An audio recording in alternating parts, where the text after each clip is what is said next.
What is up, and welcome back to 24 Minutes of the Oscars, the podcast that takes a look at the 2024 Oscars 24 minutes at a time. I'm Ethan Semi. And I'm Ben Lawhorn. This week on the pod, we're exploring Martin Scorsese's latest masterpiece, about one of the greatest historical tragedies in America, Killers of the Flower Moon. When oil is discovered in 1920s Oklahoma under Osage Nation land, the Osage people are murdered one by one until the FBI steps in to unravel the mystery. Now, we are in Best Picture number 3. We're almost out of the guessing woods. We just have one more week to go until we get our Oscar nominations on January 23rd. We figured, of course, that Barbie and Oppenheimer were a very smart and safe place to start. Killers of the Flower Moon, I feel equally as safe, equally as sure in the Best Picture race here. So I feel pretty good about that. And of course, as we do with all of these 10 Best Picture nominees, we have a wonderful guest joining us to talk about Killers of the Flower Moon. Writer-director Mark Cira, also known as The Third House on TikTok, is joining us to talk about this movie. Mark, welcome to the show. How's it going, man? Hey, thanks for having me, Ethan. Thanks for having me, Ben. I appreciate the invite. Stoked to talk about Killers of the Flower Moon. This is going to be a good conversation. I'm very excited about it. Yeah, this is going to be exciting. I was telling you briefly off air before we started recording that when we were talking about covering Killers of the Flower Moon on this pod, you were the first and the only person that came to my mind. So I'm glad that you said yes and didn't make me dive deep into trying to find somebody else to come on this show. Thank you. I appreciate that. I appreciate the go-to Killers man. Yeah. Yep. You're the go-to guy. So Mark, every episode that we do about the Oscars, we like to ask our guests what their relationship is to the Academy Awards, to the Oscars. Have you been watching for a long time? Are you new to the award show? Do you care deeply, or is it something that is made up to you? Where do you fit in the Oscars puzzle? Well, everything is made up, kind of. But I think I've always, when I was young, my family watched it. We watched it. It was kind of a ritual, And then in my teens, I started subscribing to man, screw this. These industry shills just trying to capitalize. So I was like, man, screw the man. I'm boycotting the Oscars, And then in my 20s, as an artist that worked and had to make a living, I was like, it's kind of cool they honor artists because, athletes get honored.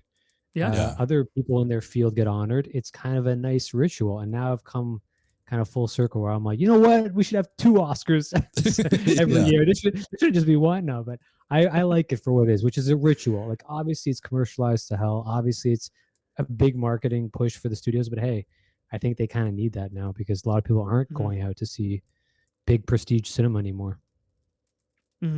Definitely.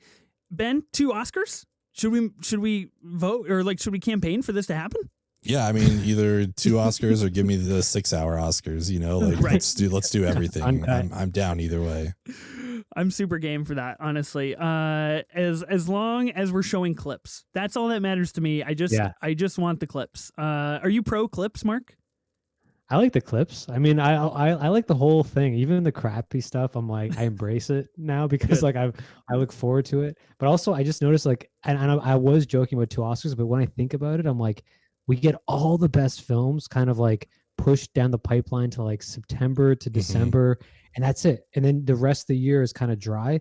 If we had an Oscars in I don't know, October, it'd be you'd have some more prestige stuff coming out in April, May. I don't know. Yeah, it'd be sweet. It would lose its cachet, Yeah, it's true. I mean, you related to the sports aspect a little bit of kind of honoring athletes and things like that. Spring fall season of movies. Exactly. I'm not opposed. I think that would be kind of innovative, honestly, if you maybe try it out. But then there's so many awards now that it's there's so many different people are just giving awards for anything. So I don't know. I feel I'm surprised the Oscars still have the apex of awardship. You know what I mean? They're still top. I agree. Yeah, that's true. We go to some of these movies and you look at their awards list. It's nominated for 250 things. I'm like, Jesus Christ, It's the Orlando Sentinel Film Festival. Okay, all right. This is getting out of hand now. But yeah, it is nice to get some recognition. Lighting. Yeah, exactly. It's a lot. It's a lot. Yeah. Well, I'm glad that the Oscars retain, like you said, their kind of apex cachet and their status that they have. I think that is a good thing. I'm curious because we haven't really discussed this yet. Now we're 4 best pictures into this, and this is more Oscars focused and less movie focused. And this is my last Oscars question for you, Mark, just because I always like to ask the guests something different about the Oscars, kind of just get a pulse check. Kimmel is coming back for a second year in a row hosting. This will be his 4th time hosting, I believe, if I'm getting that right. How do you feel about Jimmy Kimmel coming back and maybe the safety of that choice? This is okay. Here's the issue with host. For number one, I grew up on Billy Crystal. Billy Crystal was my man. When I watched that as a kid, I was like, "This is incredible!" Like he just held it for the 3+ hours. He held it. Now it's different because I don't want to say we've lost our attention span, but again, I'm going back to the multiplicity. We need like the first half to be someone and then the second half to be someone else. Like, let's reinvent the game. Give me maybe for the first half, for the people that go to bed early, give them the Jimmy Kimmel.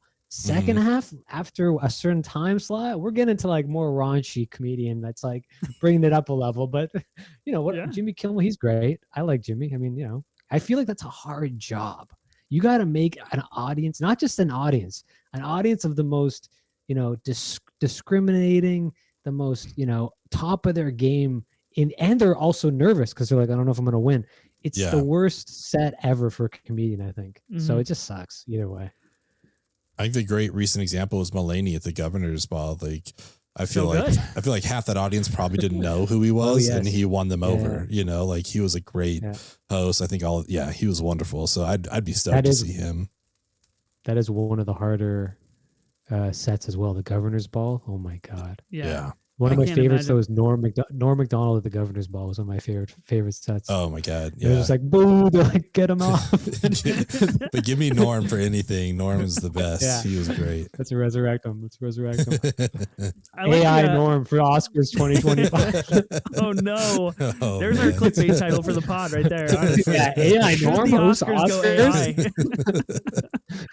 I wouldn't mind the split host. Like I think that's kind of cool, honestly. And I think there was this article at The Ringer around this time last year that came out from Daniel Joya for their site, and basically kind of said like, here's what we should do to the Oscars. Here's how we make it more of the cultural centerpiece. And that kind of was an idea of like, let's do this in kind of 2 halves. Let's treat it like a Super Bowl situation where you have this very hardline halftime situation and do things kind of sportify it a little bit, which I think would be kind of cool. Are they going to do that anytime soon? I heavily doubt it.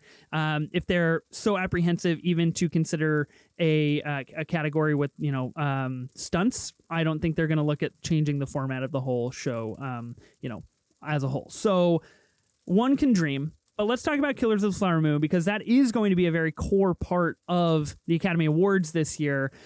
First, we're going to talk about the Oscars and the implications and what might happen. Then we'll get into the movie. But before we do any of that, Mark, can you enlighten us with your general thoughts on Killers of the Flower Moon? So I know if you think or want it to win things or not. I mean, okay. So my general thought is Killers of the Flower Moon was the best film of the year. I think that was my favorite film of the year, but I'm a huge Scorsese fan. Do I think it should win the Oscar? I think Scorsese's past that place artistically. Like when I went to Cannes, because I tried to go see it at Cannes at the opening night. So my friend was like, hey, it's not even playing in competition. I'm like, what? I'm like, oh, Scorsese's like past that game where he's like, I don't want to even compete for like these things. So, and I don't want to say it's not up to snuff to win. I just think it's hard because it's such an important work culturally that it's like, not that other Oscar Best Picture winners weren't. I mean, Ben-Hur's pretty important, I guess. I don't know, Saving Private Ryan. But the most culturally relevant works don't often get merited by the Oscars. But the film means a lot to me, and I feel like it would be beautiful to see Scorsese take a Best Picture home, but it would only be, it's just for selfish reasons, just so I could see him on screen. It would have you know, importance otherwise. Yeah. Ben, where are you at on Killers of the Flower Moon? I just wanted to say I like Mark's idea on Scorsese being over it because he's like the anti Bradley Cooper, where he's just kind of like, Exactly. whatever, How it's fucking fine. dare you bring my boy into this conversation? You were gonna bring up Maestro at some point. I had to get there first, you know. But he's just kind of like, yeah, whatever. And yeah, I totally agree with that. Killers of the Flower Moon. We've talked about it before. You and I have, anyway, Ethan. And I did the thing that I don't necessarily recommend people do, and I read the book right before I saw it, and that influenced my viewing of the movie. Unfortunately, when we talked about it, I objectively see how well made it is, how good it is, all that stuff. I just thought with a 3.5 hour runtime, we were going to dig in a little deeper on some of the other stuff in the book, which I was kind of hoping for. And we just didn't get that, which was like, again, I also understand that. It's one of my biggest frustrations with people is like, it's not as good as the book. It's like, well, this is this person's interpretation of the book. It's never going to be as good as the book because you get so much more time. So I acknowledge that when I'm saying this, but just the fact that like it affected my viewing, unfortunately, because I was really fresh off the book. But it's good. Lily Gladstone did a wonderful job. Ben, don't read. No reading. Don't read. I know. I gotta stop reading. It's so dumb. What am I doing? Thing you can do is read. So I don't know. It was good. I remember talking about it before because I haven't seen it since the theater. So this was good to revisit. I do think I was higher on it this time than I was leaving the theater last time for sure.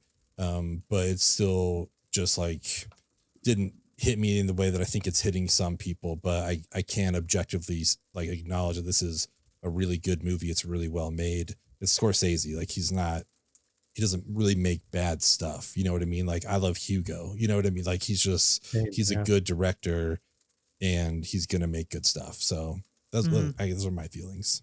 Mm-hmm. I'm more in the Mark camp on this one. I had it as my third favorite movie of 2023. I saw it twice in the theaters, and then I revisited it just a couple of days ago before this pod. And we had initially all agreed that we were going to record about a week before it came to Apple TV Plus. And then when that announcement came out, we were like, okay, can we record afterwards? Because like we need to like for the benefit of everybody like can revisit this film. And I think it was really beneficial. It was still really awe-inspiring to watch it, but I think the at-home experience is fundamentally different than the theatrical experience. At least for me it was, because you are diving into this 3.5 hour very deep, dark artistic vision, and like you don't have that religious aura that the cinema comes with, where it's like your phone is off and like you're in a dark room and you're glued to an IMAX screen. So like that was a little bit more difficult. Not to say I was less interested in it, but it definitely serves as a very prominent theatrical experience. I loved this movie. I am really excited to talk about it on our movie draft podcast, and we have a Martin Scorsese auction draft coming up, and of course, no doubt, I'm sure this will get put in the conversation. I'm really curious to see like what happens there. I think it's a masterpiece. I did put masterpiece in the notes, and Ben added the question mark. So I just want to know where people. I put that word in there. I stand by that. Nice. I'm very, very excited to talk about it and kind of break this movie down. Let's talk about what we think it'll be nominated for and what we think it's going to do at the Academy Awards. Because Mark, you mentioned Scorsese's kind of over this, and that's true. It didn't compete at Cannes. We're not seeing any big marketing push or play or anything from like Scorsese or Apple necessarily or Leo. Of course, Lily and the team are out at, Critics' Choice and all of these places winning awards, which is no doubt part of kind of the campaign trail, but they're not doing anything overtly different that some other people might be doing, a la Paul Giamatti going to In-N-Out. We don't see our boy Scorsese going to get some grub. Got him on TikTok though. You know, That's true. That's true. He I don't does think have the that. voting body is really on TikTok. Like the Venn diagram of people voting at the Oscars and people on TikTok is really small, I think. and Scorsese and DiCaprio did that Letterboxed. I don't know if you guys saw this, but they did a Letterboxd. I haven't watched it yet. Yeah, it's great. And I'm like, I kind of respect Scorsese because when everyone else is going this way, he goes that way. So it's like everyone's like, how do I cater to the elder academy? And he's like, how do I cater to a new generation that wants to embrace cinema in the same way that I did when I was young? So that's another thing that I just think is so appealing about the artist, you know? Yeah, he's fantastic. I agree. And I think he really cemented the kind of cultural context around like movies in 2023 and where directors are currently like finding themselves. I think he was like really the cultural touch point of that. And of course, with like Miyazaki and these guys who are making movies and questioning, have I done a good enough job? Do I have enough time to tell the stories that I want to tell? How many more do I have left? All of these really big, heady questions that they themselves are tackling and doing it through their art, which I think is really, really incredible. Here's the list that I currently have for Killers of the Flower Moon. Now, this will be our last episode that we do where we have to guess this stuff. Is that right, Ben? I think so. It depends on our recording schedule. I think we might have one more, but okay, we'll see. Yeah, okay, we might have one more. Here's what I've got: Best Picture, of course. Best Director, Martin Scorsese. Best Actor, Leonardo DiCaprio? Question mark. That's the big one I want to come back to here. Best Actress, Lily Gladstone. Supporting Actor, Robert De Niro. Adapted Screenplay, Production Design, Cinematography, Costume Design, and Original Score. That's what I've got here. I think that's 3, 4, 5, 6, 7, 8, 9, 10. That's double digits. Mark, come on. Do you think it'll be nominated for 10? I think it's going to get nominated for 12. I think they're going to give best. I think Thelma Schoonmaker is going to get a best editing nomination. 100%. Editing. The problem I think with a lot of editing, like the editing category, is like you get to see as a viewer like what was left in, but you never get to see what's left out. So it's hard to determine like, wait, what did they cut out? With a film that's 3 hours and some minutes, like Oppenheimer and Killers of the Flower Moon, you have to believe those editors were like working overtime to make sure that it got just down to that. And it's like there's no fat on the bone. And what Thelma does with this editing of Killers of the Flower Moon, in my opinion, is some of her best work. It may not be as ostentatious as Wolf of Wall Street or say even The Departed, but it is some of her strongest rhythmic editing, and I think it would be insane if she wasn't nominated.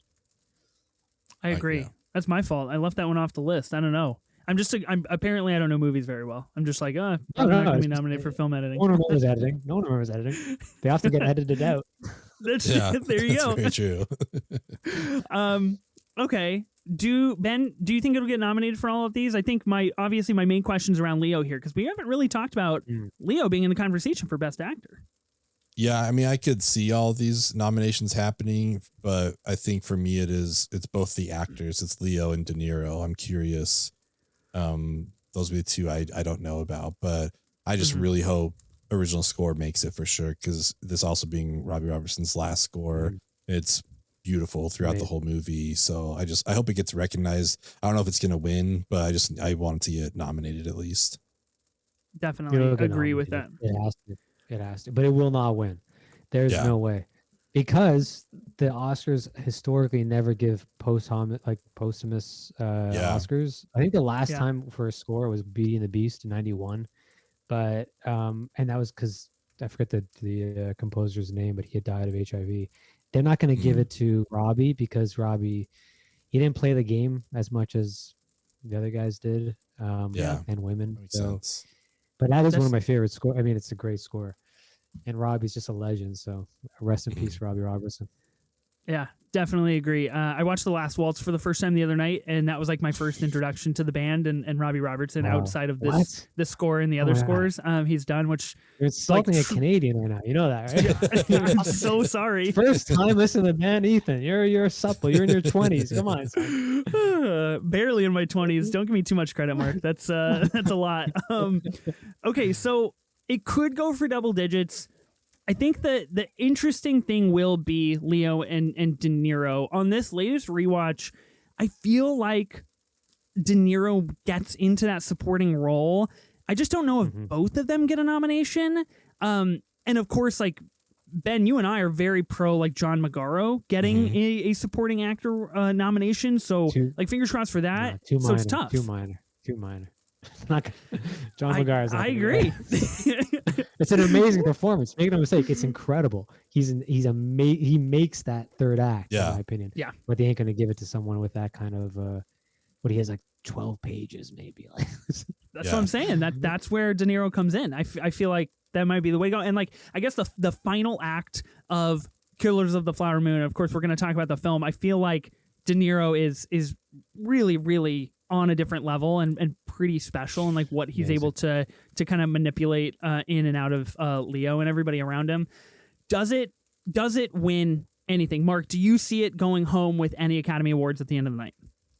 It'll go home with one, maybe two. I think it'll go home with Lily Gladstone, and I think it'll go home with maybe Thelma Schoonmaker, but I think they're going to give the editing to Oppenheimer. I think Oppenheimer's going to sweep. Everything else, you kidding me? No. Best original screenplay, they were pissed off because he had changed the screenplay. They're like, Eric Roth had written it, and then Paramount's like, we didn't agree to the screenplay, and they were like, go to Apple and see if they'll make it. And Apple's like, yeah, we'll make it. They're not going to give it. Like it doesn't play by certain rules. You know what I mean? Mark, I'm curious, how close do you think the Lily Gladstone Emma Stone race is? Do you think Lily has it in the bag? It's in the bag. Okay. It's like the San Francisco 49ers. So they're going to take it this year. It's in the bag. So putting my bets out there. But as a California native, I like hearing that. That's good. Yeah, I think it's one of those things where she swept every award ceremony up to the Oscars. I would be very surprised if they gave it to Emma Stone in Lanthimos' film. Lanthimos' art house nouveau, like it's a bit experimental. They don't like that. Comedy, they don't like comedy. Comedy by a woman, they especially don't like that. So I think Emma Stone is not. They gave it to her at the Golden Globes, but it's the foreign press. The foreign press, you got a bit of French, you got a bit of Italians. Yeah. Americans, no, they don't like comedy. Don't make me laugh. Yeah. Not gonna happen. Not gonna happen. I think Killers of the Flower Moon does go 12 nominations at Critics' Choice, no wins, because Emma Stone does get that win for Best Actress, which I think that was like the big unexpected win of the night for Critics' Choice. Was like, oh wow, Lily was like dethroned one time and she's been like winning whatever, like Ben, like you mentioned, these Orlando Press Awards and like all of these other things that exist in the world. Like she's been taking that home. I agree with you, Mark. I think it's pretty much in the bag for Lily. I don't see how it doesn't go her direction. Scorsese, of course, nominated at the Directors Guild Awards. It got 7 Golden Globe nominations, and it did win Best Picture and Best Actress at the New York Film Critics Circle. So it's doing all right here and there, but like I think as the race continues, but I don't know. Come on, it's New York. New York loves Scorsese. That's like it's in the bag. I think the New York film critics gave him like after hours Best Picture. They're like, whatever you do, whatever you make. Yeah, home field like advantage there. Like it's home exactly. He's beloved there, and also he's just such a big part of the New York film scene. Being often programming for the New York Film Festival and friends with De Niro who runs Tribeca and whatnot. It's just like they give respect to him because he gives a lot back to them. I agree. I see it going home with one win as well. I think just Lily takes that win for Killers of the Flower Moon, and I think that is kind of like the award that the Academy is like, okay, we recognize it. Like it didn't go, didn't goose egg on all the nominations that we might have given it, and we feel good about ourselves because we let it win not only Best Actress but a pretty historic Best Actress in a Martin Scorsese movie in his late stage career. Like there's lots of things that they can pat themselves on the back about that. So yeah, I think it'll be interesting. I do think the best editing race is a good call out here as well with Thelma, and we'll kind of see how all things shake. I think Oppenheimer's going to take it. just because of the non-linearity. Every time editing wins happen, it's always like, whoa, they changed linearity to like that. No one else could have thought of that. Yeah, exactly. Big brain stuff. Big brain stuff for sure. Okay, you guys ready to do True Cinema and talk about Killers of the Flower Moon? Kind of walk through the movie? Hell yeah. Let's do it. Okay, cool. Let's do it. Of course, this is a 3.5 hour movie. We are not making a 3.5 hour pod, so we are going to be skipping over some pretty key critical parts of Killers of the Flower Moon. But we're going to do our best to kind of talk about the things that mean the most to us, that we feel are the most important to the film, and the things that we personally all really want to dig into. I will say that when I put it on the other morning to watch it, and you first get that introduction to the oil shooting up out of the ground, you get the slow motion, you get the introduction to that exceptionally powerful Robbie Robertson score. Absolute fucking chills. Like I just nobody was in my house, nobody was watching me. I was not like filming myself or anything weird. I said out loud, I was like, what the fuck? Like, what are we doing? Ethan is alone at home. Any potential fat thieves out there? He's sitting home alone. Yeah, come get me. I'll let you steal anything. I'm so focused on my movie. I had chills. I was just like, oh my God, oh my God, I forgot how good this introduction is. So I just wanted to put that out there. Really, the first bullet point we have here is kind of the setup that we get between Ernest, who is Leonardo DiCaprio's character, and William King, who is Robert De Niro's character, and their interview. What kind of girls do you like? Do you like money? I'm the kind of de facto sheriff. I don't want to get involved in things. Don't get caught being stupid in public with alcohol. All of these really heavy foreshadowing conversation pieces. Mark, what did you think about this introduction to our characters here? I mean, I just love the fact that it's so bold. Like Scorsese just like does not like people go, it's a long film. Within the first 3 minutes, he sets up like what the film's about, everything, what's going to happen, who this character. It's not like people that were like, I don't know, there wasn't enough tension because you didn't know. Of course not. He dispels of any idea of tension within the first scene between Hale and Ernest, sorry. And it's just like, yeah, I like money. I like any kind of woman. I don't care who it is. And I want to, I want to work for you. And that's kind of like, it's funny because in lesser actors' hands, that scene would have been a fumble. It just would have been like, what? This is just but the way that De Niro is so matter of fact, and the way that Leo is bringing his comedic kind of like twist to it, it sets up a really interesting tone for the rest of the film, in my opinion, and sets up that relationship so interestingly. Like, wow, here's a man who it's so transactional. Everything to De Niro's character is transactional. What can I do for you that you can do for me? You see these women, they don't even have names. They're just colors to me. It's haunting and yet comedic. And that is what Scorsese does best. I don't know whether to laugh or cry. It's terrifying. Yeah. You know what I mean? It's even Goodfellas, when he shoots Spider, it's just like, I don't even know what to think right now. Yeah. It's like, what do I do? Dance. I'm a good shot. It's like, I don't know. It's just. Yeah, it's a fantastic intro without a doubt. I think for me, this and then the scene later on where we see them, robbing the people. I promise not to talk about this every time, but in the book they keep that a secret for a long time. So in the movie, when I'm there and they just like put it out in the front, I was like, oh shit, okay. So we're not doing the mystery of like, how is all this happening? We're now just doing, you guys are in on this from the beginning, so let's go. And my brain had a hard time shifting with that. So I was like, I came in here hoping for some kind of mystery thing, So it was interesting that was the choice that he made to do. He's like, no, let's get rid of the murder mystery aspect of it. Like, let's just tell the audience immediately what's happening here, and then we'll go from there. So such an interesting story choice. I am no one to question Scorsese and his decision making by any means. So I think it made for an interesting story. And again, on this rewatch, with that in mind, it played back better for me. Yeah, I think go ahead. I think to your point, Mark, like I think that in particular dispels of a lot of that potential mysterious overtones that could deflect from this much more insular, character-driven, moral ambiguity that we end up living with if we're instead focused on like this mystery of like, oh, how is all this going down? And that could, that kind of goes into that no investigations montage that we get very briefly after this conversation. That is absolutely fucking haunting and startling, and probably one of the more brutal Scorsese murders like in films. I know, we talk about like Spider and Goodfellas and obviously the introduction to Goodfellas and things like that, but that is absolutely wild stuff. Mark, go ahead with what were you going to say? I was going to say, like, I like that Ben is bringing in the adaptation idea, because thinking about it as an adaptation, it is so key to consider what a director does with an adaptation and what kind of material they're working with. So, for example, Oppenheimer, I keep on bringing it up, but it's like Nolan gets the book from his producer. And I'm not saying a biography isn't an easy play by any means, but it's like, here's a guy that everyone knows because he created, as the film said, the most important thing in history.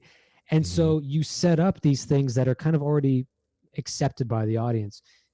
Same with Barbie. I mean, I know they're not considering that an adaptation, but people have a preconceived idea of what that story is and how it should be told or how it should be changed to meet contemporary audiences.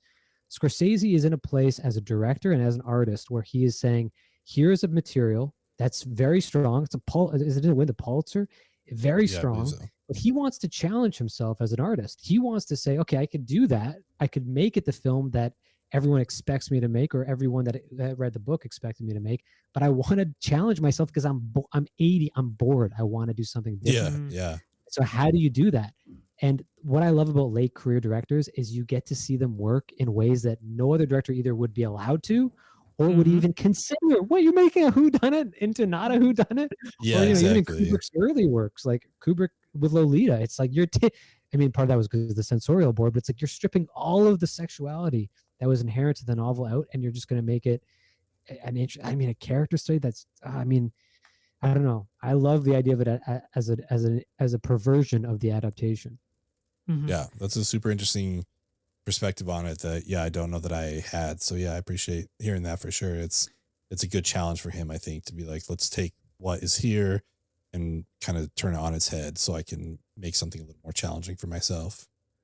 I don't feel like I have really anything to add to this conversation that hasn't already been added.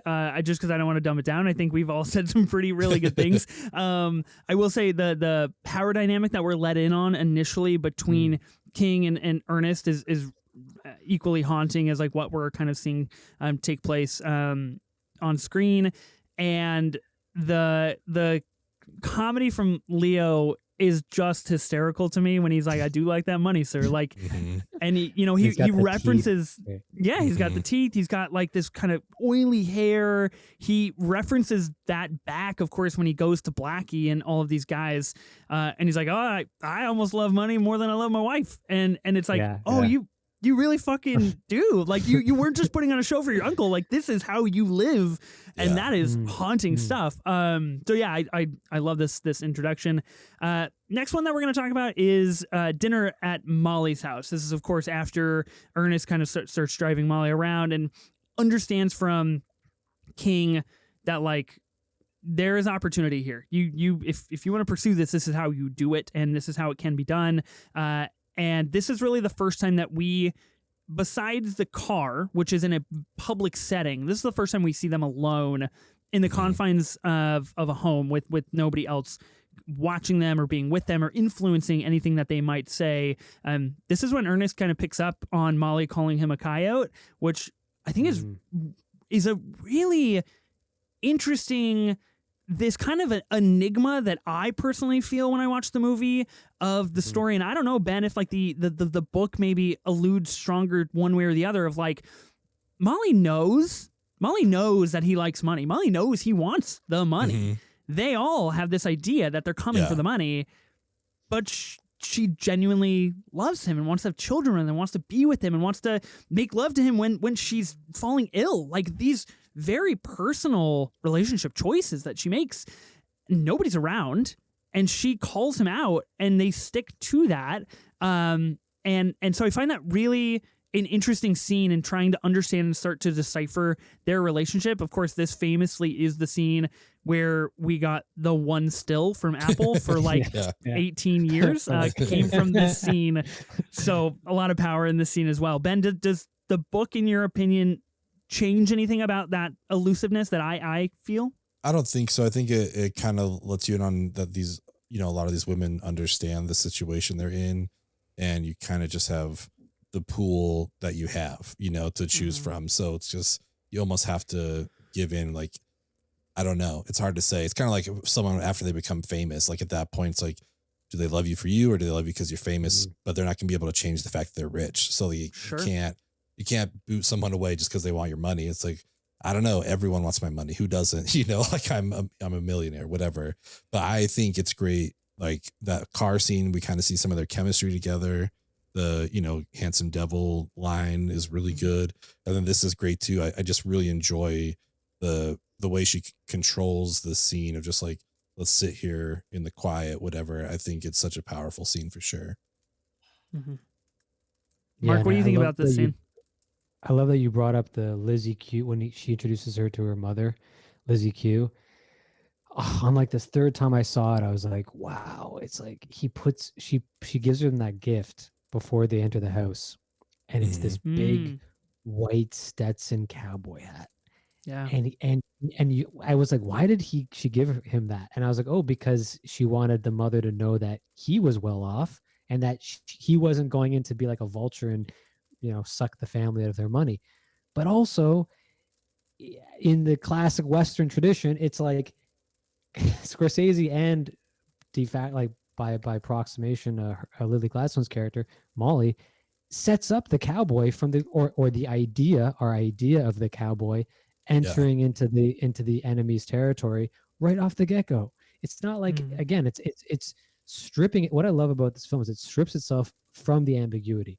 Here is exactly who this guy is. Here is exactly the dynamic when he walks in with that big white Stetson. And the grandmother's like, you keep on sleeping with these white devils. It's like that's just, I don't know. It's just such a bold introduction to that family dynamic. I think it's great because it also calls back on the old TV Western tropes of like the good cowboy in the white hat, bad cowboy in the black hat. Exactly. And it's like presenting, forward presenting. It's like, no, this is a good guy, but as the audience, we kind of are in on a little bit more. Yeah. I also wanted to use this scene, Ben, when we did our first episode of our movie draft podcast. We did 2023 movies, and you called out my bluff, and you figured out that I was going to try and nominate Killer to the Flower Moon in the comedy category. This was the scene I was going to use as my evidence. I think when Molly does ask Ernest to basically sit still, like we have to respect this storm and the power that it brings, and how he's like, well, this is good for the crops. And she's like, just sit still, which I think is such a nuanced and deep, like 1-2 exchange of like what that means for each character. But I think it's absolutely fucking hilarious that he just is like, oh, it's good for the crops. It's like, dude, you're killing me. I just think it's so funny. Okay, next on the list. Too. Sorry, but I even that scene, I love that scene because it's just such again, it could be read as Scorsese. If we looked at Ernest as the audience and Scorsese as Lily as a cipher from Lily Gladstone's character, no offense to Barbie or Oppenheimer, they're great films, but they're like this. They're like like Oppenheimer's brilliant because it grabs you by the collar and doesn't let go, and that's its beauty. But it's also a different style of filmmaking. Scorsese's asking within the first 20 minutes, "Hey, just be patient, be quiet, just sit here and understand that it's not going to be like Goodfellas where everything's going." And I just love, again, he's presenting his cards. He's saying, this is what this film's going to be. Yeah. And I think that too, it just speaks to the power in I think among his riskiest movies he's ever made. Of course, we're going to talk about kind of this coda in the epilogue we get at the very end. But I think, the more you think about it in those terms, you can kind of understand like it is really something special from Scorsese. Next on the list, I have Molly and Ernest's wedding. I wanted to put this on here because I think it's quite a beautiful scene, like costume, production design, setting, score, like it all comes together really, really quite incredibly.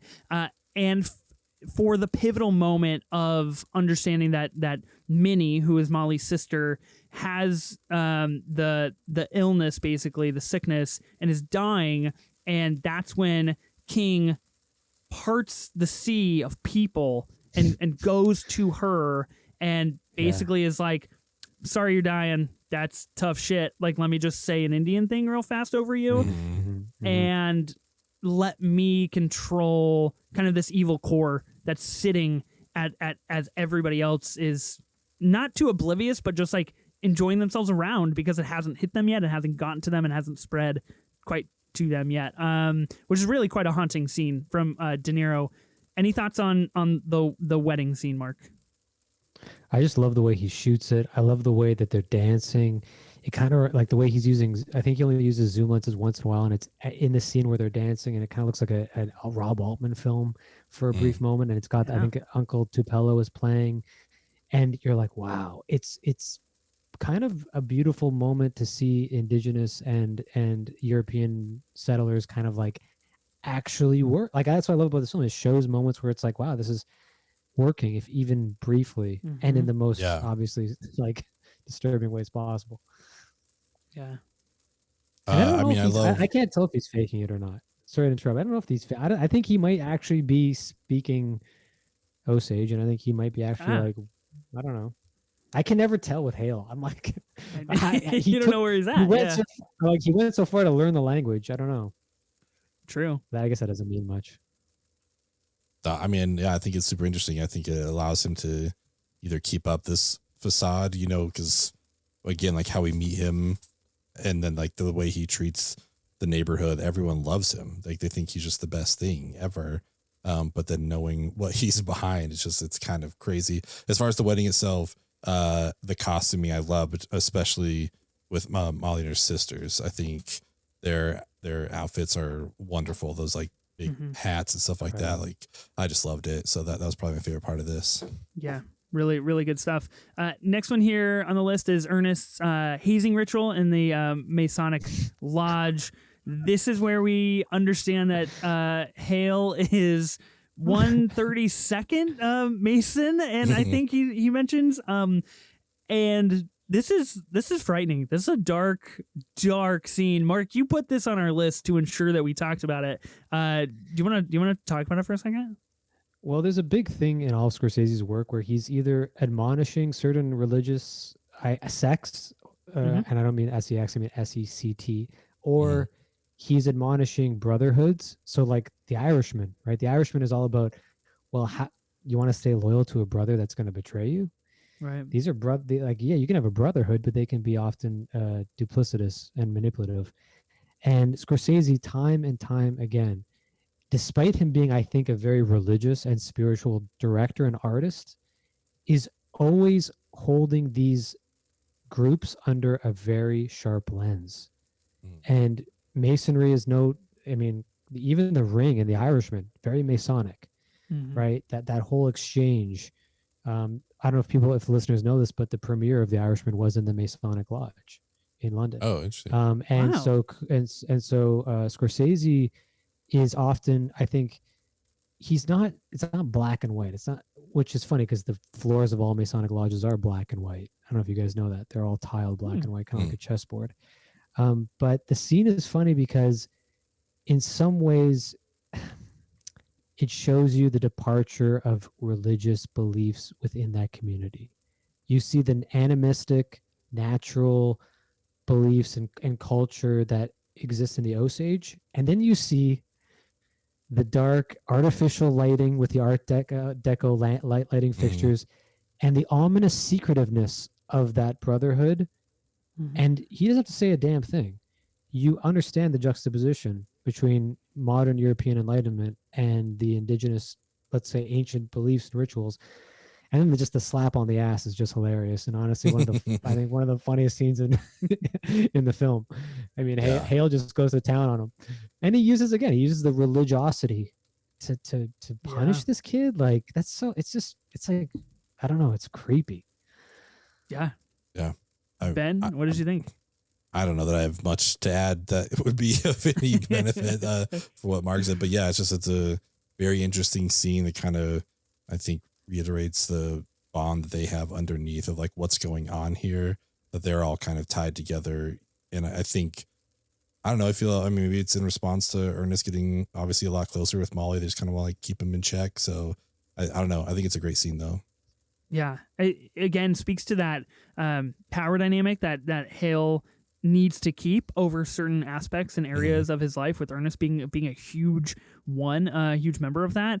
And yeah, it's pretty intense. And I feel like that is, if you hadn't got the idea already, obviously, because Scorsese is, like you say, Mark, like kind of stripping away all of these things, this is the moment where you feel that like, okay, cool, this is Scorsese doing the things that are most interesting to him and near and dear in terms of like these heavy religious themes, and kind of figuring out how to play with those and how to put them on the screen. Next on the list is Tali Redcorn's moving speech. This takes place basically when these murders start to happen, and they start to kind of wise up essentially to what is going on and figure, okay, we need to send somebody to DC. We need to figure out how we can get some help. Essentially, the county won't help us, the state won't help us. Of course, King is at this meeting and so staunchly offers to add $1,000 to the reward money for anybody that knows anything about Minnie's death. And really fucking frightening stuff from his character. Really powerful speech, really moving, authentic filmmaking here that feels really, really deep and intertwined with what we're, obviously tackling in the film as a whole. Ben, what did you think of this moment? I mean, it's super powerful moment in the film. One of the most, if not, the most, but to talk about the King moment, I love how he very specifically says, so if you have information, come directly to me. Yeah. He's like, don't go anywhere else. Just come to me. And it's like, oh, that's a smart move, man. Like, I'll give you $1,000, but I'm going to get that $1,000 back for sure. Yeah. Super powerful scene, and just shows how intertwined they are in that community there, that they have the trust to be in there with them. So yeah, I love it. I mean, that's one of the best scenes of the film for me. I had not an argument, but I had a discussion with someone saying, "Oh, come on, Killers wasn't that emotional." I'm like, dude, I cried when Larry Sellers' character says that speech. I cried. I was like, wow, this is like, you're never gonna see something like that. I don't think from any other director on any scale this year or any other year. It's just so much heartbreak in that one monologue. Yeah, and then Hale just breaks it just like being a complete asshole. Again, he's just so great. I fucking love that Scorsese's pushing these two ideas constantly up against each other. Every scene, it's you get the Osage rituals, and then you get the Masonic rituals. Then you get the beautiful confession of like, I feel pain for our children's children about this. Then you get William Hale, and he's just like, I'll give you 10,000 or whatever. It's like it shouldn't work, and yet it does. This is what's so weird about the film. Yeah, and of course, obviously, their physical presence with one another, and in this situation specifically, being kind of in this hut, in this enclosement, that puts them really physically near each other to tackle this. And I think from like King's perspective, really to show how deep his facade goes, of like how well he can hold it together and how well he can choose what shows and what doesn't, and when he knows to speak and when not to, and when to, like you said, Ben, when to be like, just come to me. If you got the info, like just come straight to me. Because he has everybody there. He's got to capture, captive audience, which very, very, very smart. And of course, very just exceptionally heartbreaking. Like you said, Mark, on like and this kind of ties into the very, very beginning, the first kind of burial that we see is that idea of like our kids will not know our language. They will know the ways of the white people. They will not know the Osage ways. And this is what we're burying. This is what we're burning off. And this is what the future looks like. So that huge juxtaposition against these two massive, like, differing cultures and ideas and themes is crazy. Of course, lots of things transpire basically between this and really the next thing that we're going to talk about. You know, Molly has diabetes. She starts to take penicillin. Really one of Insulin. 5 Insulin. Yeah. Oh yeah, sorry, insulin. One of 5 people that can be afforded this opportunity that comes at the behest of King and his monetary values and his ability to afford it. Get the introduction to the doctors. Lots of things take place. The one that we're going to call out here is Ernest's kind of hellscape scene where he does take the medicine that he's been giving to Molly. They have their kind of blow up. He calls her, really the first time that we see him verbally assault her and call her a bitch and start to break this down of like what this duality of life that he's trying to live and figure out where he lies. And of course he puts the rest of the vial in his own drink and drinks that. Mark, what did you think about this scene as a whole? Again, just, full disclosure, I am type 1 diabetic. I do take insulin. So this whole storyline hit me hard. Like, that was such just talk about evil. Like, the thing that should be, if someone did that to me, the thing that should be helping me get me through my day ends up being poison, ends up being what I think would be an opiate or of some sort. It's pure evil. Now, does Ernest understand what he's doing? I don't know. I actually don't know. I want to give him the benefit of the doubt because he does seem, no offense, like legally, mentally challenged. But I don't know. And that scene where he's kind of sees his own hell that he's created, it's one of, I think, Scorsese's best works. I mean, it's you have the beautiful, I think it's Blind Willie Johnson playing. Really, again, Scorsese knows how to use minimal strokes of genius. American tradition, the folk blues tradition, with the indigenous American tragedy that is the slow and non-consensual, basically, destruction of these people, and mixed with this kind of European hellscape, which is out of like a John Mills painting. It's out of like a British painting. It's just intersecting these things, again, that shouldn't work together. You shouldn't be able to play a blues song next to a woman dying in her bed, next to a guy drinking opium, and then be like, "Oh yeah, that's totally normal." That's a surreal. That's the most surreal scene of the year for me. And I saw A Dream Scenario. I saw, there's a bunch of films that would match that, but it's subtle. It's the way Scorsese does surrealism in a subtle way that really appeals to me.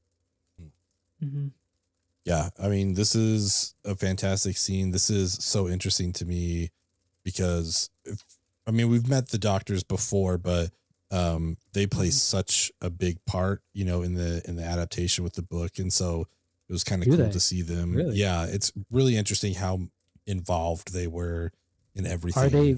So they're fully complicit in the book. Yeah, they're like fully in on it, which I feel, again, that was something that maybe I could have used more of, in the movie here, but I think it still works in the movie. I think it still works fine. But this is just a strong scene here.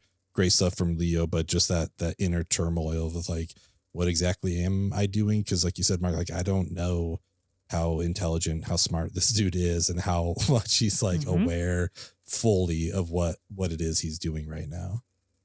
Yeah. And I just want to call out right before or a little bit before this scene happens is where we kind of get this introduction to like the subplot of what's going on with Henry and King, and Henry going to see these doctors and basically saying he's got melancholy and just so confidently the doctors to King, basically like, oh, what are you gonna do? What are you gonna shoot him? And then the guy, one of the doctors like makes a finger gun and the sound. He's like, pew, pew, and it's like, this is so fucking dark. So that you get that scene that leads into, of course, eventually, you know, this kind of murder gone wrong that ends up on Ernest's hands, blood on his hands, and King's hands, and really kind of takes off into the third act. So I think that's worth mentioning as well, that we get the kind of introduction to this character and how they do feel about the Osage people. And, you know, and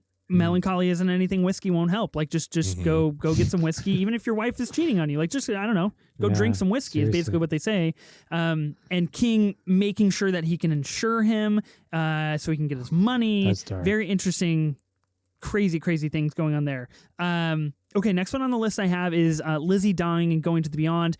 The reason I wanted to put this here on the list is because I think this is the only moment in the film that we see an Osage member in a truly elative state of like joy, of true pure happiness, and that's haunting in and of itself because she has left those that she loves the most. She has left her daughters and her family and her native land and her home and is now in the beyond with her ancestors. And that's where she feels at home now. And that's where she feels at peace. So this kind of big crossover point that we're getting of like, okay, it is not good here anymore for these people, no matter if they do, put on these parties and be happy. This is what Lizzie ended up feeling, and the introduction to the idea of the owl as well, which I think is really done quite well here. What did you think of Lizzie's dying scene, Mark? I mean, again, I'm a softie. I cried when I saw that. I was like, this is such an emotion. And again, it goes back to how Scorsese uses sound. You know, you don't make a film called Silence unless you know and understand how sound works. I think it's kind of telling that the only moments where there's a lot of silence is the moment when Ernest and Molly first fall in love, and I'm using quotation marks for people that are listening, and the moment when Lizzie Q dies, quotation marks again, because it's like, so love and death, these are these moments that Scorsese is trying to frame without sound. He's trying to shake, like, this is, I'm trying to, like, it's kind of like the, in Oppenheimer, when he first understands quantum physics, he sees those things. Yeah. Nolan created these amazing visual effects to kind of like visualize the quantum realm. And I was like, this is amazing. This is his version of that. It's like, hey, this is what I'm trying to express to you. These things, these ideas of love and death, they mean totally different things to different people. And when Lizzie Q dies, I love the cut to back to the living, and they're just crying. It's just that juxtaposition between peace and pain that, again, I'm just, wow. It's moving. It's so moving. Mm-hmm. Yeah, that was the big takeaway for me. And you just said it more eloquently than I could have, but that hard cut we get to go back to the real world, and just how everyone is reacting while Lizzie herself is like finally found some peace and she's walking off in such a beautiful shot, beautiful scene. And then we just like smash cut back to reality. Like all these people, it's just like you said, it's the peace versus pain. It's so well done. Mm-hmm. Just really devastating scene. Yeah, I absolutely agree on the sound front. It's really fun to watch. Fun is the not the right word, but it's very fun and appealing to like watch that happen and to be and to notice that and to hear that silence and that lack of sound that is so prominent at other points of the film. We just have a few bullet points more that we're going to cover. Jesse Plemons' introduction, really as the FBI as Tom White, of course, probably the most memeified moment of this film. I'm come to see who's making them, who's doing these murders, which I think is fucking hysterical as well.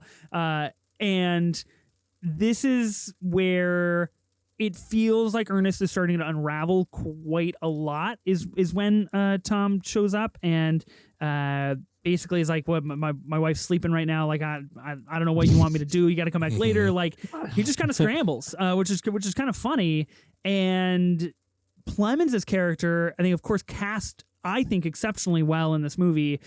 Very ominous presence of like foreboding of where his grasp is going to go and how his hands can get over everything. And I love this scene, and of course kind of kicks us into like the back hour and a half-ish, like back hour of the movie, and kind of changes the narrative to now how do we deal with these people that have come in here.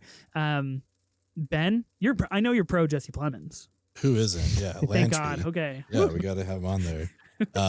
Yeah, no, it was great to see him. Obviously, that's a wonderful scene. This is the other part for me, though, that was like the hardest in the comparing the two, is like we got a lot of great stuff about, because this is like the creation of the FBI. Like I think it's kind of like the subtitle of the book is Killers of the Flower Moon, like in like the murder of those 6 people and the creation of the FBI. And I really wanted to see more about that. And I guess I just thought the 3.5 hours, cool, we're covering everything, you know, and it just like, it felt kind of glossed over here, but still well done. Interesting to see how they like kind of work their way into all these groups and these factions, which is kind of cool to see. But yeah, I'm always here for Plemons. Yeah, he's good. Yeah, I mean, he's great in The Irishman as well. Of course, obviously, him and Scorsese are. I'm glad that Scorsese kind of picked him up under his wing. Mark, what did you think about this scene? I like that there's always an obligatory Leo gets caught scene in all of the Scorsese films. Or like at the top, like Kyle Chandler in Wolf of Wall Street, where they're like, he's got the whatever the warrant for his arrest, and then in The Aviator, Alec Baldwin is kind of at the door when he's like full Howard Hughes. He's got to have always a scene where someone's talking through a door, and this scene is one of the best. And it's also, I think, a tip of the hat to a Once Upon a Time in Hollywood, where Brad Pitt's character talks to. I forget her name. She's part of the Spawn Ranch.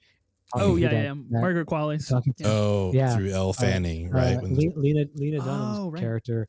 I remember he shows up and he's like the cowboy that's going to go to Spawn Ranch and figure out what these hippies are doing. And Tarantino sets up this beautiful kind of like silhouette of Brad Pitt through the screen door. And I was like, that's Jesse Plemons in Once Upon a Flower Moon.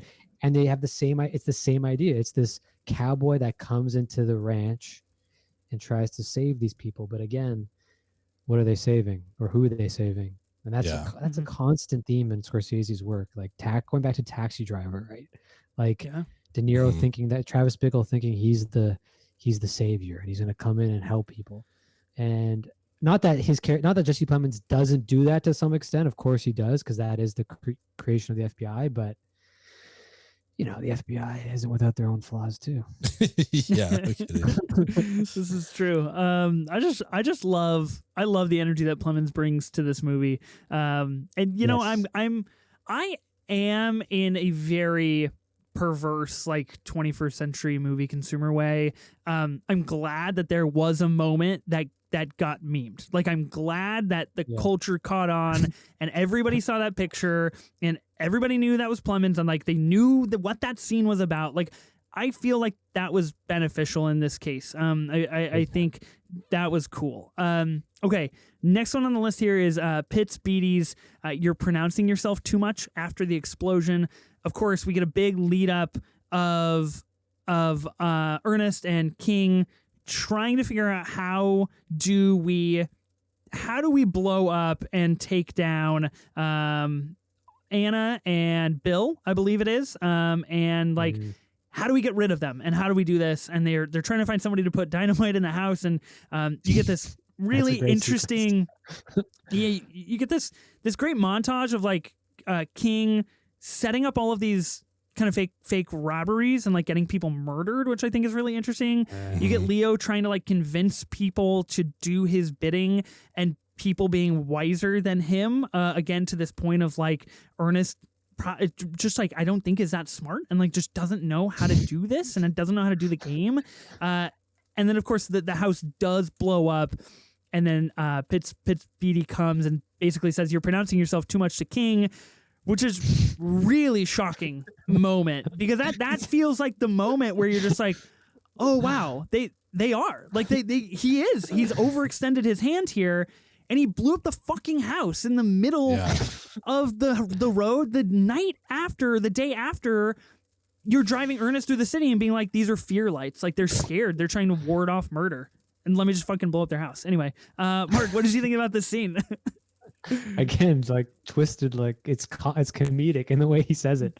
Like you see all this rubble and just destroyed house, and you think he'd be like going to the family, be like, I'm so sorry. He just goes to William Hale and he's like, hey buddy, let's keep quiet, shall we? Like, tone it down a little bit. Exactly. It's just such a and again, using the sound, like you don't see the explosion, you hear it. Scorsese using the sound. I just love that. It's the opposite. I hate this. Again, I love Oppenheimer. It's the opposite of the Oppenheimer nuke scene. I think if Oppenheimer was made when Nolan was Scorsese's age, he wouldn't even show the explosion. He wouldn't even show it. He would just be like, you know what happened. Yeah. And Scorsese just has the confidence to not give you the action. He gives you the reaction.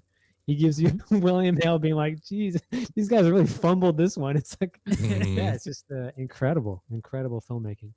A little too much. The aftermath of that, when everyone's going through all the rubble and stuff, and they see, is it Rita? I think that's her name. They see her lying there, then pick her up, and you see the back of her head. Like, oh, it's just such a rough scene.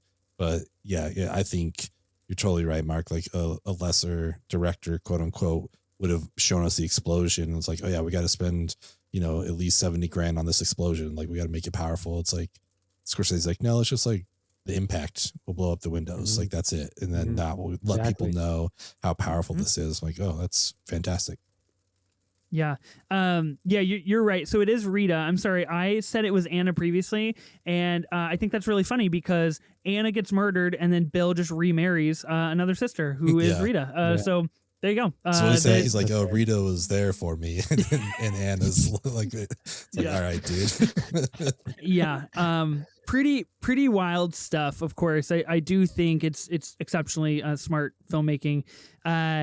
This kind of begins the trial that we get, and seeing Ernest and King be arrested and do this kind of flip-flopping of if they're going to work with the FBI, if not, where do things stand with Molly and the Osage Nation, and really kind of turning the tide of the power and what kind of happens. I wanted to ask you guys what you thought of the trial scene, but in particular, Ben, I want to start with you because this was a big debate when Killers of the Flower Moon first came out. Was Brendan Fraser doing what he should have done, or was he overacting? Was he miscast? Was he doing the right thing? What was he doing? Ben, where are you at on Brendan Fraser just yelling in a courtroom? Yeah, what was he doing? I don't know. He was doing a lot. He was bringing some energy for sure. It felt like kind of pent up energy. It just kind of felt out of place, I guess, because so much of the rest of this had been kind of slower and, maybe a little bit more methodic and quiet. And then suddenly we just get slamming hands on the desk and standing up and screaming. It's like, all right, man, like it's just so jarring, but I don't know. I mean, yeah, it's Brendan Fraser. I'm not going to like critique him too hard, but it just kind of felt a little off base, I guess. Mark, where are you at? Okay. So I have a theory, but this is going to be like, I don't know. You got to either be on board or not, but it's Scorsese plays all of these actors with the exception of Leo. I'd say with the exception of Leo and Robert De Niro, with a pretty straight face. They're pretty natural. And to emphasize the idea that this is a kangaroo court, that this is a charade of a trial and justice, what does he do? Well, let's bring in Encino Man. Let's bring in the like this very post 1950s 60s performance. I'm thinking Witness the Prosecution. Or even what's his name in A Few Good Men? You can't handle Jack Nicholson. You can't handle the truth. Yeah. He elevates the let's say the caricaturish nature of this attorney to just emphasize how fake this justice is for these people, and how, in the end of the day, like Scorsese's done the courtroom scene. He's done Goodfellas. He's done the courtroom scene. And every time he does it, he tries to riff, he tries to play a bit on it. Like in the courtroom scene, you see him about to do the confession, and then he gets up and starts talking to the audience and confesses to the audience. In this one, I love that first of all, I love Brendan Fraser. I think he was exceptional in this because he understood the assignment, which was like, go big. literally and figuratively. And he was like, and he just didn't, and he didn't hold back. And it does feel like totally out of place. That's what I like about it. It feels like, I think once the FBI gets to the Osage, the whole film starts feeling fake. Yeah. On purpose. I don't think it's a mistake. I don't think it's a mistake that the trial feels fake. I don't think it's a mistake that last encounter between Molly and Ernest feels fake. Yeah. Good call. Yeah, I am very pro Fraser in this movie as well. I think he's quite good. I think it's to your point, Mark. I think you're exactly right, because you've got John Lithgow on the other side doing the same thing, being someone that doesn't fit into this film physically and figuratively, and what is being displayed and the energy that is being brought. And you get this huge tiff with both of these guys saying like, you can't do this. This is not allowed. We can't have this. And all of this leading to basically Leo being taken down to the den of the wolves, being told they beat you and they did things they were not supposed to do. You do not side with the government. You stick with us and with this jury and with our type and with our people. And you do not betray us with the Brotherhood, much like you can reference to the Irishman, right? Like you do not turn your back on the Brotherhood.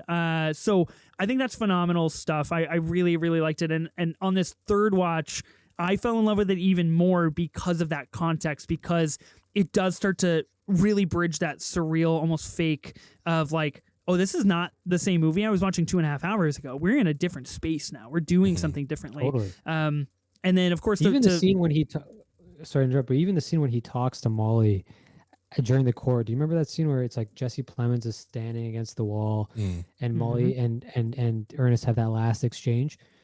Love it. Here's something to do for the audience to go home and do. You can watch the scene again. Watch the scene and watch which way Molly exits the frame before Scorsese cuts to the wide shot of them. And it's just Leo sitting there alone with Jesse Plemons. The way he frames her, she exits in a way that would have been impossible for her to exit the frame, implying grammar-wise, visual grammar-wise, that she was never there. And she abandoned him she abandoned him way before the courtroom even started. So again, there's this whole departure from reality that suggests that he's alone in the last 30 minutes of the film with his own thoughts. Yeah. And of course what Molly says in that scene as well, have you told all of the truths? That's pretty much all she says to him. That's the one instigating phrase. There's no back and forth. There's no conversation. There's no trying to delineate like, oh, here are the truths I told and the ones that I didn't. This is a question that sits with Ernest. So I love that idea.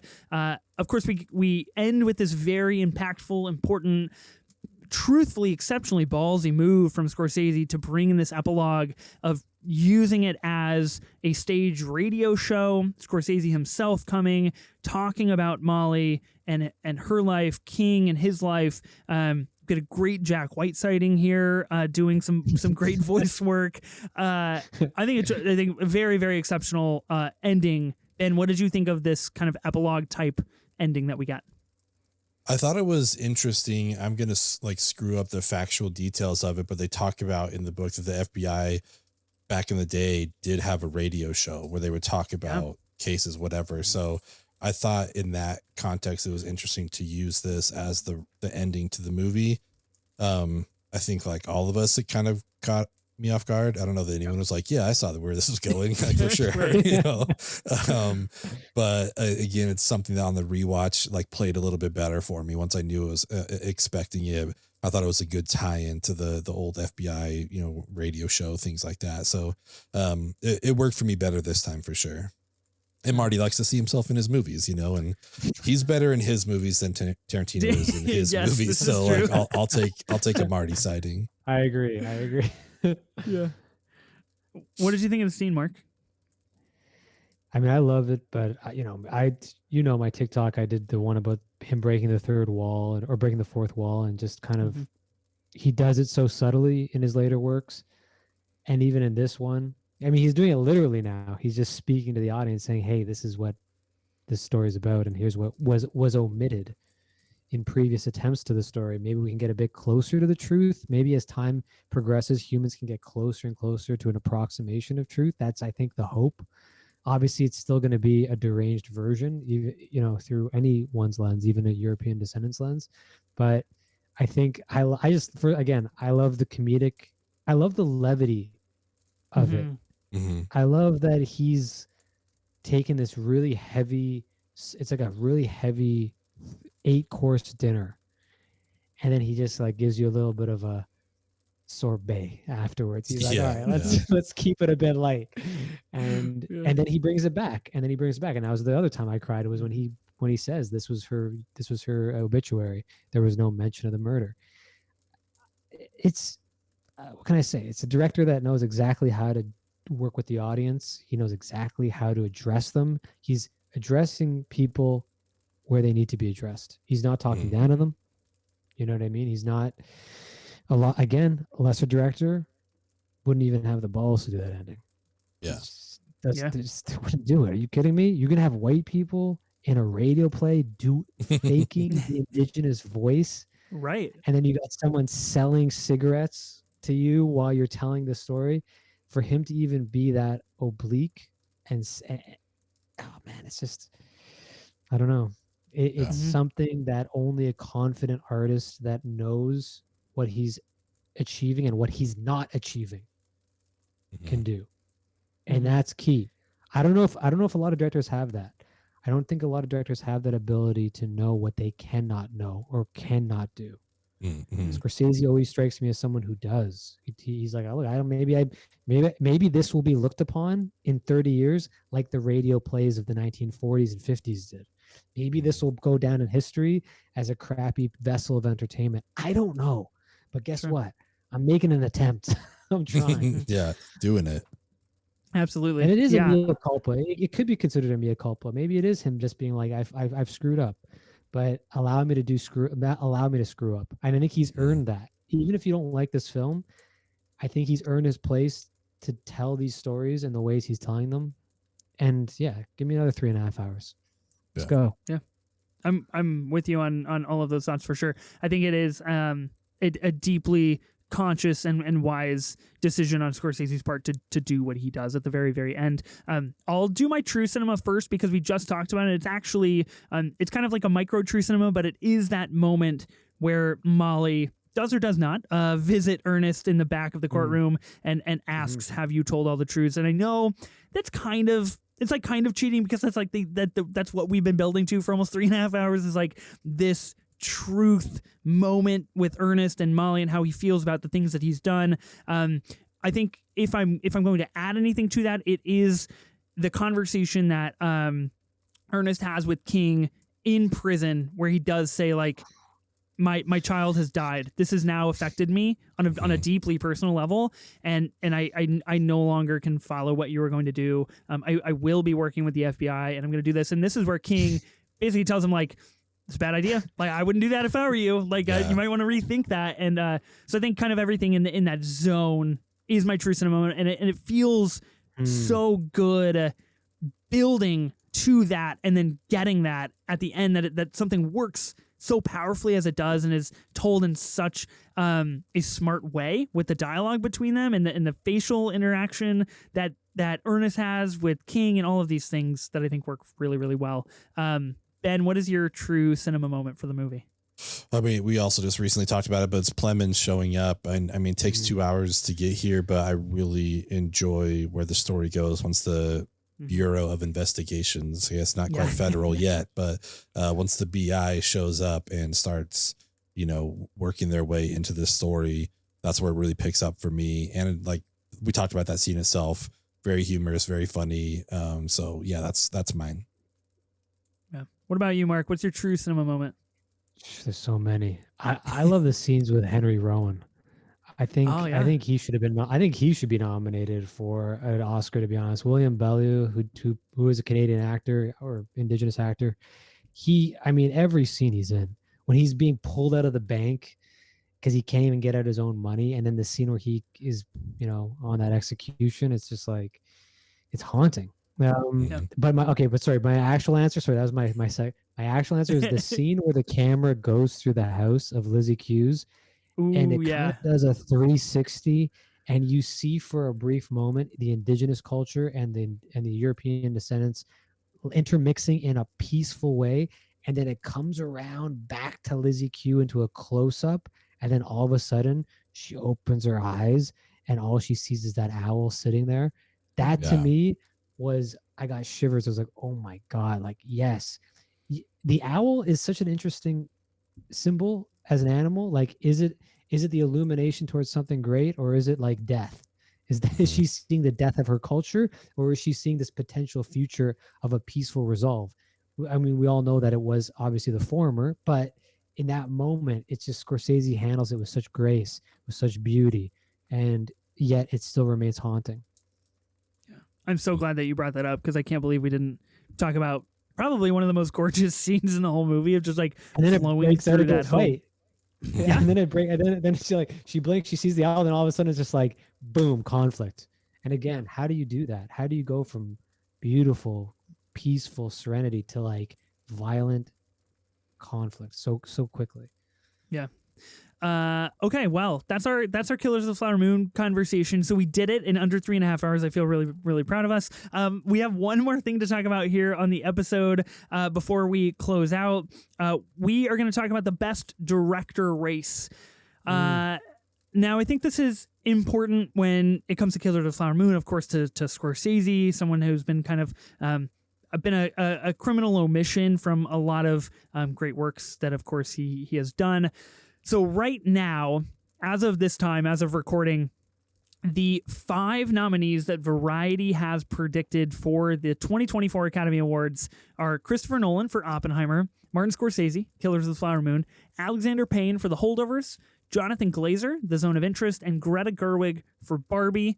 We've got Yorgos Lanthimos for Poor Things at number 6, Justine Triet, Anatomy of a Fall at number 7, Michael Mann for Ferrari at 8, Bradley Cooper for Maestro at 9, and Cord Jefferson for American Fiction at 10. Mark, I'll start with you. Give me the 5 that you think get nominated, and then who you actually think is going to win Best Director. Okay, so the 5 I think will get nominated, but I don't want them to get. Not what I want and what I think will happen are 2 very different things. Okay, I think what you can give will us get both. nominated. I think Nolan will get nominated 100%. I think Scorsese will get nominated 100%. Glazer, I think he'll get it. Gerwig 100%. Cooper, I think will get it. Let's fucking go, Mark. We did it. Here's the thing. Mark. I think Maestro is great. But it's funny because when you guys made a good point at the beginning. You guys they're like opposites, Scorsese and Cooper, and I totally agree, because Oscars are kind of like a courtship. If you really want one, like Cooper does, the girls or the person that you're in love with is like, get away from me. But if you're so laid back like Scorsese and you're like, I don't want anything to do with you, and the Oscars are like, well, then screw you. Like, I'm not even going to give you a nomination. So it's like, but I know that Scorsese and Cooper will get a nomination. I'll put it this way. Maestro it's exactly what the Oscars love. Great like some of the best performances of the year. They love biopics. They love anyone that gets into prosthetics. They're like, done. Mm-hmm. Give it to like, yeah. They love actor directors. That's another thing they love. Like, oh wow, he acted and he directed. So he's going to get nominated for sure. And it was just like, come on, Spielberg produced it. It's Scorsese produced it, didn't he? Scorsese produced it. It'll get nominated. The Academy already loves. Love Cooper, to hear it. You know, they love nominating Cooper. That's for sure. They do. They do. Yeah, they do. It's kind of like it's masochistic. He keeps on doing like these Oscar films, and they're like, "Nah, dog, we don't want not it. Lanthimos might get nominated, but I honestly don't. I don't know, because like, I hope he does, because I think it is one of the, if not the best directed film of the year as far as like visuals and storytelling and performances. But I don't know if he'll get it. So I'd say like did I say 5? I think I said 5. Cooper. Yeah. Cooper, Glazer, Scorsese, Nolan, and Greta. Maybe Greta. Yeah, Greta. For sure, Greta. Okay. In fact, I think Greta might even win. Who knows? Ooh. Hard to say. I like that. Who are your 5, Ben? For Want, I'm going to go with Want here. Okay. This is your Want. Nolan, Scorsese, Gerwig. Those seem like locks and all deserving. I would like to see Yorgos get nominated as well. Mhm. And then my wild card pick that isn't going to happen, but I would love, is Sean Durkin for the Iron Claw. Ooh. I would love to see him in Oh, there. okay. I I haven't know it's seen not that. going to I gotta see that. happen, but I would love to see that in there for sure. I like that. Who do you think is actually going to win? Like, who are you predicting? Like in I would a just real swap world? out Durkin for Jonathan Glazer. Okay. Like, I haven't seen Zone of Interest, but it just feels like pretty it's got good. that. Yeah. It's pretty good. Yeah, I think it is tough because I think this is the category for me that is the most differentiated between like who I think will get nominated and who I want to get nominated. Who I want to be nominated is Nolan, Scorsese, Glazer. No, Nolan, Scorsese, Gerwig. I want Bradley Cooper, obviously. Someone less Snoopy in the vestibule. Then how would you not like award that with a directing I love nominee? that you keep quoting a movie to me that I haven't seen. I get zero reaction. I have no idea what that means. I'm trying to inundate you with quotes so often that you're like, fuck, I have to watch this movie so I can understand what he's talking about. The fifth that I would like is Justine Triet for Anatomy of a Fall. Of course, she did. I think she'll get nominated. She did take home either a Critics' Choice or a Golden Globe. I can't quite remember, but it was a big win. She took the Golden Globe. Yeah, took the Golden Globe. But here's the problem that I have with that, and which kind of puts it in that heavily want category, is that I don't know if the Academy swaps out like a Gerwig or a Glazer for two other people like Cooper and Triet that are like on the bubble. I think maybe you get one. Maybe you get like Alexander Payne not making it and Cooper making it instead. yeah. But like the Nolan, Scorsese, Glazer, Gerwig, that seems like a 4. That seems like a very core 4 for this category. So I don't think you get Triet and Cooper. I think you get one of them. I do think Cooper will be nominated. Yeah. Is he going to win? No, he's not going to win. I think Christopher Nolan's going to win. I think Nolan will win Best Picture as well. I don't think it'll be a split this year. Mark, where do you land on that in terms of like a Best Picture, Best Director split? Do you think the Academy goes with that this year, or do they stick to one? It's going to be whichever takes director will take a picture. And honestly, I do think that maybe not. I mean, look, they might want to give something to Greta, and they might want to give something to Nolan, and they'd be like, "Hey, look, you Barbieheimer, they both get something." Like, and I could see that just on a ratings level being good. Like, whoa, all the people that went out for Barbie, they got their moment. All the people that went out to see Oppenheimer, they got their moment. The people that saw both, they got 2 moments. So it's like a win-win. So I could see, honestly, this is what I foresee will happen. Mark my words. Gerwig takes director, Nolan takes Best Picture. Okay. Wow. I like And it. even though I don't big. think Nolan is a lesser director, I think Nolan directed the hell out of Oppenheimer. Yeah. I think that's one of the best directed films of the last few years, to be honest. But I don't know. But also Gerwig's her second, third film. It's like they might not give it to someone with that kind of. Yeah. It's hard to tell. They definitely won't give it to Scorsese. It's just not going to happen. It will not happen. That's tough, man. It's tough reality that we're living in. I hate that. I'm leaning towards Nolan, actually, now that I'm thinking about it. You get you talking enough and you'll start doing some tinkering. I respect that because that is what happens to me. I think Best Director will obviously be a very interesting race to watch. I agree with you. I think they're going to go director picture as well and kind of stick them together. I think if Bradley Cooper gets nominated, and I know Ben will talk about this next week on the podcast when we're actually talking about Poor Things, because we've already recorded that episode. But I think it might do more damage than good. I think it might send our boy into a hellscape of his own where we might end up just getting the Hangover 4, which I don't want because I like Maestro quite a bit and I like A Star Is Born quite a lot. No, Cooper's good. He delivered, man. Like that film is gonna, like, Netflix loves it. It got all the people that it needed to get out. Like, let me put it this way: Netflix doesn't greenlight a film about Leonard Bernstein unless they know there's a preset audience that are, no offense, 60 plus. I'm not insulting you, Ethan, but 60 plus year olds. Because look, I used to work at a movie theater.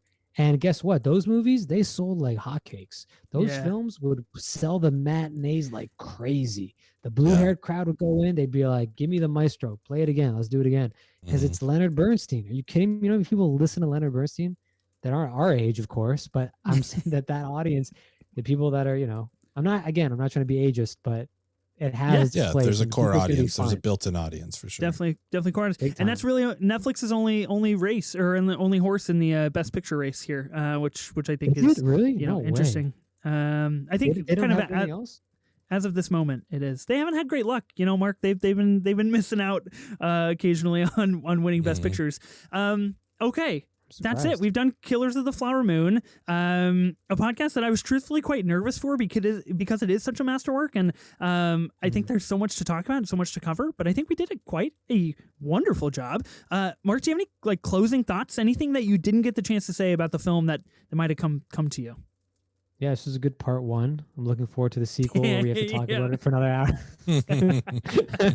Right? It's 2 parts, right? You told me. It's a two-parter No, for it's sure. great. Yeah. I love this film. I mean, it was so great to revisit with you guys because it made me think about it, got my wheels spinning, and I was like, wow, it really has stayed with me. Like the fact that I can recall some of these moments, it's really stuck with me. Same with Oppenheimer. Same with a lot of films this year. I feel like this year was great for cinema.